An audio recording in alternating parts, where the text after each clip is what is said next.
9वां अध्याय श्री कृष्ण का उखल से बांधा जाना। श्री सुखदेव जी कहते हैं, परीक्षित, एक समय की बात है, नंद रानी यशोदा जी ने घर की दासियों को तो दूसरे कामों में लगा दिया और स्वयं दही मथने लगी।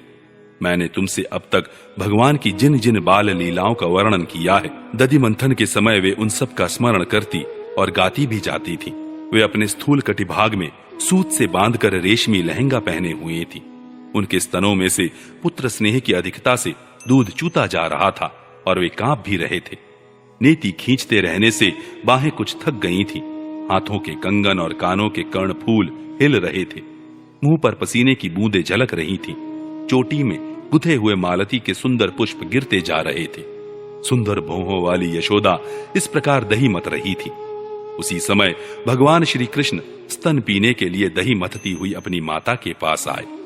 उन्होंने अपनी माता के हृदय में प्रेम और आनंद को और भी बढ़ाते हुए दही की मथानी पकड़ ली तथा उन्हें मथने से रोक दिया। श्री कृष्ण माता यशोदा की गोद में चढ़ गए।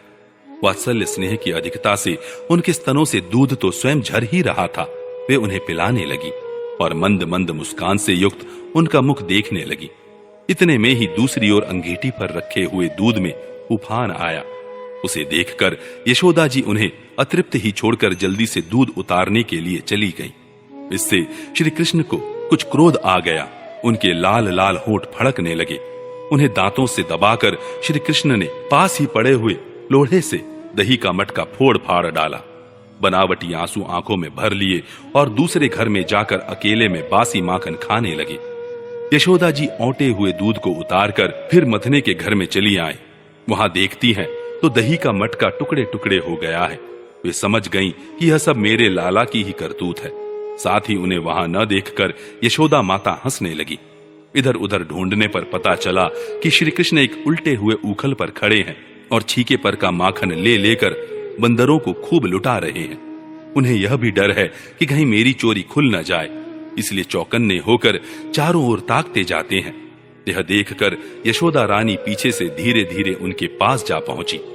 जब श्री कृष्ण ने देखा कि मेरी मां हाथ में छड़ी लिए मेरी ही ओर आ रही है, तब झट से ओखली पर से कूद पड़े और डरे हुए की भांति भागे। परीक्षित, बड़े बड़े योगी तपस्या के द्वारा अपने मन को अत्यंत सूक्ष्म और शुद्ध बनाकर भी जिनमें प्रवेश नहीं करा पाते, पाने की बात तो दूर रही, उन्हीं भगवान के पीछे पीछे उन्हें पकड़ने के लिए यशोदा जी दौड़ी। जब इस प्रकार माता यशोदा श्री कृष्ण के पीछे दौड़ने लगी, तब कुछ ही देर में बड़े बड़े एवं हिलते हुए नितंबों के कारण उनकी चाल धीमी पड़ गई। वेग से दौड़ने के कारण चोटी की गांठ ढीली पड़ गई। वे ज्यों-ज्यों आगे बढ़ती, पीछे पीछे चोटी में गुथे हुए फूल गिरते जाते। इस प्रकार सुंदरी यशोदा ज्यों-त्यों करके उन्हें पकड़ सकी।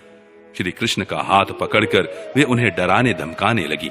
उस समय श्री कृष्ण की झांकी बड़ी विलक्षण हो रही थी। अपराध तो किया ही था, इसलिए रुलाई रोकने पर भी न रुकती थी। हाथों से आंखें मल रहे थे, इसलिए मुंह पर काजल की स्याही फैल गई थी। पिटने के भय से आंखें ऊपर की ओर उठ गई थी। उनसे व्याकुलता सूचित होती थी। जब यशोदा जी ने देखा कि लल्ला बहुत डर गया है, तब उनके हृदय में वात्सल्य स्नेह उमड़ आया। उन्होंने छड़ी फेंक दी।